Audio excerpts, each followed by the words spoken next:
What's up guys? Welcome back with me, Rio Gandhi. Di video ini gue pengen bahas, ini admin fee makin mahal di Shopee, TikTok Shop, Tokopedia, apapun itu pokoknya marketplace di Indonesia. Kenapa admin fee-nya makin lama makin mahal? Dan kita tuh harus ngapain nih untuk ngakalin admin fee kayak begini nih? Kebanyakan seller malah jadi takut untuk melangkah. Karena ya admin fee makin besar, terus gimana gua bisa ngakalin dan gimana caranya gue dapat margin lebih gede? Gua harus ngapain? Bahkan kebanyakan seller itu salah langkah dan akhirnya membuat orderan dan trafficnya menurun. Kita ambil contoh misalnya Shopee dengan biaya layanan, biaya per kategori, biaya proses pesanan, gratis ongkir ekstra, promo ekstra, Shopee Pay Later, pre-order, dan sebagainya. Kira-kira semua tuh kalau di total, itu berapa persen guys? Ya mungkin kalian yang tahu karena tiap toko itu beda-beda. Ya pada dasarnya kan sebenarnya ya, itu terserah kalian. Mau join promonya atau tidak, mau join campaign-nya atau tidak, programnya dan sebagainya, itu terserah kalian. Tapi, banyak seller juga sampai hari ini nggak tahu tuh program-program kayak gitu. Ada yang nggak tahu dan akhirnya nggak join, ada yang nggak baca, main asal join. Nah, ini yang blunder masalahnya guys. Jadi kalau misalnya kalian sebagai seller di online, pilihlah campaign atau program yang memang terbukti works di toko kalian. Jadi bukan asal ikut-ikutan doang. Nah, terus gimana caranya supaya toko kita tetap growth, trafficnya bagus, orderan bagus, CVR bagus, dan terus tiap 1 bulan, 2 bulan ada pertumbuhan, ada perubahan pada toko. Itu kita harus ngapain? Nah, sebelum gue lanjut videonya lebih dalam, gue mau teman-teman untuk tinggalkan like dulu sebagai bentuk terima kasih dan apresiasi kalian karena gue telah membuat video ini khusus untuk kalian semua. Gue tunggu sampai hitungan ketiga. 1, 2, 3. Thank you guys yang udah like. Sekarang jam 1:30 subuh. Let's go kita bahas. SKU VMAP. Mulai dari sekarang, waktunya kalian semua nih para seller untuk attention to detail terhadap listingan produk kalian. Mulai pisahkan dan bedakan margin per produk. Sebenarnya metode ini udah gue pakai dari dulu. Dari 7-8 tahun yang lalu, metode ini udah gue pakai dan gue udah membiasakan diri dan ternyata makin tahun ternyata memang kepake. Padahal waktu zaman dulu gue cuman kayak asal-asal nebak kenapa gue bikin settingannya seperti ini biar nggak memperibet gue dan supaya enak aja pengaturan flow-nya. Dan ternyata malah sekarang-sekarang ini memang kepakainya kayak gini. Gue selalu membedakan margin per produk dan gue tahu produk yang mana yang laku dan tidak. Sehingga ada produk yang memang nggak harus margin tebal tapi trafficnya kenceng. Dan ada produk yang orderan nggak begitu kenceng tapi marginnya tebal. Kemudian, kalian diberikan kebebasan untuk mengikuti campaign yang terlisting atau tidak. Dengan ini kan akan jauh lebih enak. Kan banyak tuh program-program yang ada di seller center, Shopee, dan sebagainya. Itu kalian kan diberikan kebebasan. Lu mau join atau tidak. Kalau lu mau join, produk mana yang masuk ke dalam campaign tersebut. Nah, kalau misalnya lu punya listingan produk yang tadi, itu akan mempermudah hidup lu. Jadi lu tahu nih, produk mana yang sekiranya cocok untuk ikut campaign karena marginnya masih oke. Atau mungkin harganya udah lu adjust. Dengan ini kalian akan jauh lebih enak untuk membedakan produk mana yang bisa ikut campaign atau tidak. Tapi, terkadang ada produk yang marginnya udah tipis, mau ikut campaign juga nggak apa-apa. Karena apa? Ya karena traffic dan orderannya kenceng. Listingan produk itu penting guys. Sekarang kita coba bedah lebih dalam mengenai price floor dan juga AOV deh. Price floor and average order value sudah saatnya kalian mainkan agar meningkat. Karena biaya proses pesanan di 1.250 itu bisa jadi biasa saja kalau basket size kalian besar, baik secara quantity atau AOV. Sebagai contoh, produk A harga jual 5.000 dengan profit 800 perak. Maka lu tahu dong, produk tersebut harus dibuat campaign seperti apa biar 1.250 ini tidak membuat lu rugi. Kalau ada produk yang sekiranya hanya laku 1 piece dan sulit untuk ningkatin AOV dan berpotensi besar untuk rugi di biaya proses pesanan di RP 1.250, maka lu nggak bisa paksa produk tersebut menjadi produk yang bisa lu naikkan.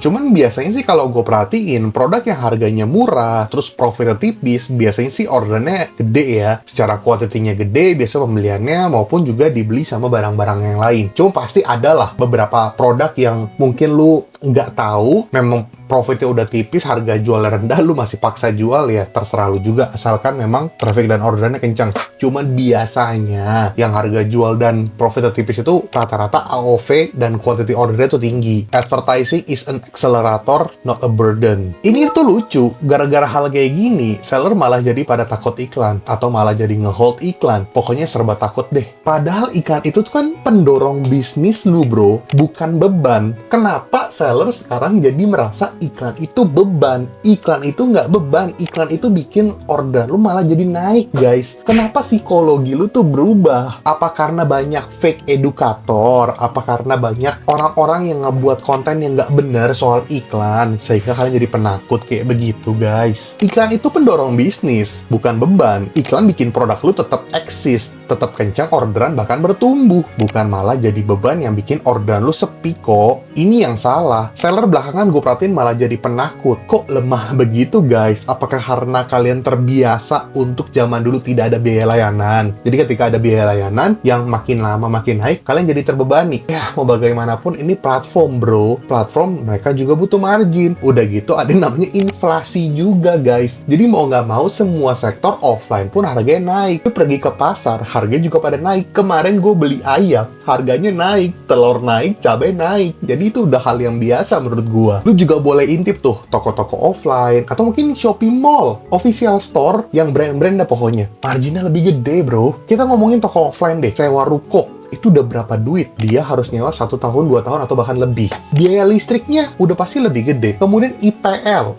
iuran-iuran. Belum lagi ada pungli-pungli. Belum lagi ada, ya tahu sendirilah kalau misalnya kalian nyewa satu tempat, pasti ada aja tuh biaya-biaya yang keluar. Itu jauh lebih gede daripada bisnis online. Jadi mau bagaimanapun, harga jual di online tetap akan lebih murah daripada offline. Cuma balik lagi, mungkin kalian tidak terbiasa karena ya udah terbiasa mindsetnya, apalagi kalau kalian adalah seller lama, admin fee-nya kecil, jadi berani untuk iklan. Zaman dulu aja admin fee kecil, lu nggak mau iklan karena merasa organiknya jalan. Terus makin lama makin sekarang iklannya harus, karena kan udah banyak kompetitor, udah banyak seller yang jualan di online yang beriklan. Kenapa lo jadi makin takut? Udah gitu ada biaya layanan, lo makin takut untuk iklan. Lu mau kesalip produk lu sama kompetitor. Lu boleh banget kok, guys, kalau misalnya merasa biaya layanannya besar, lu naikin harga. Tapi yang beda dengan offline apa? Kalau offline itu ketika naikin harga, ya udah paling yang komplain customer lama. Tapi kalau di online, lu sembarangan naikin harga, algoritma bisa membuat produk lu ngedrop. Ketika seller naikin harga tanpa analisa, CVR lu bisa ngedrop, dan itu yang bahaya. Dan gue nggak mau,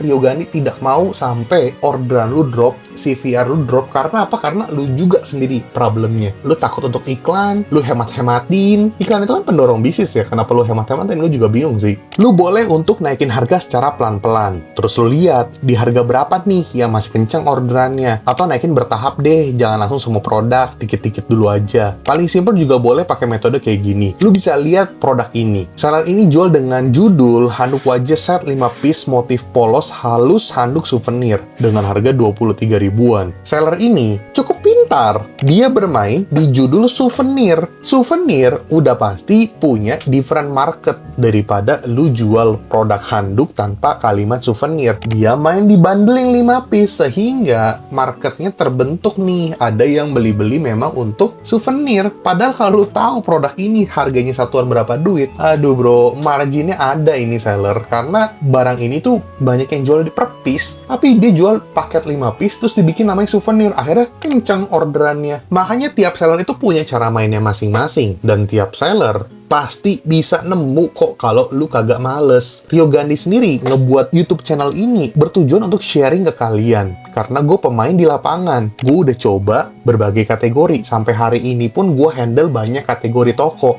Jadi gue tahu banyak sektor cara mainnya gimana. Gue kasih tahu kayak gini, gratis buat kalian. Tinggal ikutin, gak usah pakai ngeluh. Leverage buyer psikologi. Banyak game plan yang bisa lu mainin sebagai seller. Kayak misalnya, seller ini jualan pulpen dengan harga 1.239 perak. Tapi kalau lihat produknya minimum pembeliannya itu 50. Jadi harganya kelihatannya bersaing. Udah gitu 50 piece masih make sense. Apalagi untuk corporate yang membutuhkan banyak pulpen. Tentu ini berarti ngincer yang cari harga murah. Tapi ada juga dong orang yang mau beli pulpen dengan yang lebih mahal biar enak dipakai dan awet. Jadi market terbagi. Lu cari tahu dulu deh target market lu siapa. Nah, ketika lu udah tahu target market lu siapa untuk masing-masing produk ya, bukan lu pukul rata nih target marketnya semua produk lu. Masing-masing produk punya target market. Nah, target marketnya yang cocok lu pasang di harga yang seperti apa. Foto produknya juga seperti apa. Ada kok produk-produk yang murah, lu nggak usah terlalu bagus fotonya. Yang penting harganya murah aja. Ada. Tapi ada juga yang harganya nggak pengaruh, yang penting fotonya bagus. Jadi tiap produk punya another optimization. Kemudian lu nggak harus nih ikut semua campaign, ikut aja yang merasa oke di toko lu dan bisa terbukti growth. Jadi kalian sebagai seller bisa menggunakan solusi dari gua. Yang pertama, main produk dengan 2 piece sebagai default atau minimal pembelian. Yang kedua, single piece boleh kok, tapi pastikan ini jadi entry point untuk datengin traffic, akhirnya nanti bisa closing ke yang pembelian 2 piece. Yang ketiga, boleh main di produk bundling dengan profit partner. Produk A profit tipis, produk B profitable. Yang terakhir, boleh main di bonus barang murah. Nggak bikin conversion turun kok, malah jadi pembeda SKU-nya biar lebih kuat. Dan akhirnya, lu akan meningkatkan performance produk lu. AOV naik, basket size naik, otomatis conversion rate naik, admin fee geli-geli jadinya. Biaya proses pesanan tidak perlu lu pusingin lagi. Yang penting apa? Lu analisa barang lu, harganya juga. Gak usah takut guys. Lu inget-inget dah, offline itu jauh lebih gede ya. Itu sejauh-jauh deh kayak gimana ya? Kayak GrabFood,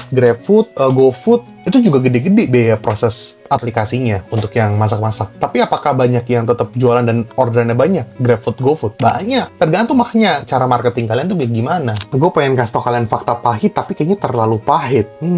Gimana ya? Kasih tau dah lah ya. Lu pikir yang jualan di online penakut semua? Banyak pemain gede atau bahkan kecil menengah yang lebih berani untuk nyali produk lu karena lu penakut. Fakta pahitnya, lu sibuk musingin biaya layanan dan berhemat. Seller lain nggak peduli soal biaya layanan, fokus solusi, AOV tinggi, conversion rate, dan traffic makin tinggi, ranking number 1. Ya, terserah sih kalau misalnya lu mau kesalip sama kompetitor, ya terserah juga kalau produk lu mau makin lama makin menurun. Karena apa? Karena lu penakut, udah gitu pelit lagi. Jadi lu mau jadi seller seperti apa, semua keputusan di kalian. Gue hanya bisa memberikan advice gratis beserta solusi, nothing personal ya guys. Good luck. So guys, thank you so much yang sudah nonton video ini sampai detik ini, sampai habis. Ini sangat menyenangkan ya, karena gue lagi on fire banget nih. Jadi buat teman-teman semua di sini, jangan lupa untuk like, komen, dan subscribe. Dan buat teman-teman semua di sini yang pengen request gue untuk bahas konten apa, boleh tulis di kolom komentar. Nanti kalau misalnya sekiranya oke untuk gue buatin kontennya, gue akan screenshot nama kalian dan komen kalian. Lu mau cantumin toko juga nggak apa, nanti gue screenshot. Kalau misalnya kalian punya permintaan yang menarik untuk gue bahas di video. Sekali lagi gue ucapkan terima kasih. Jangan lupa untuk teman-teman semua di sini yang pengen beli digital course gue, bisa ke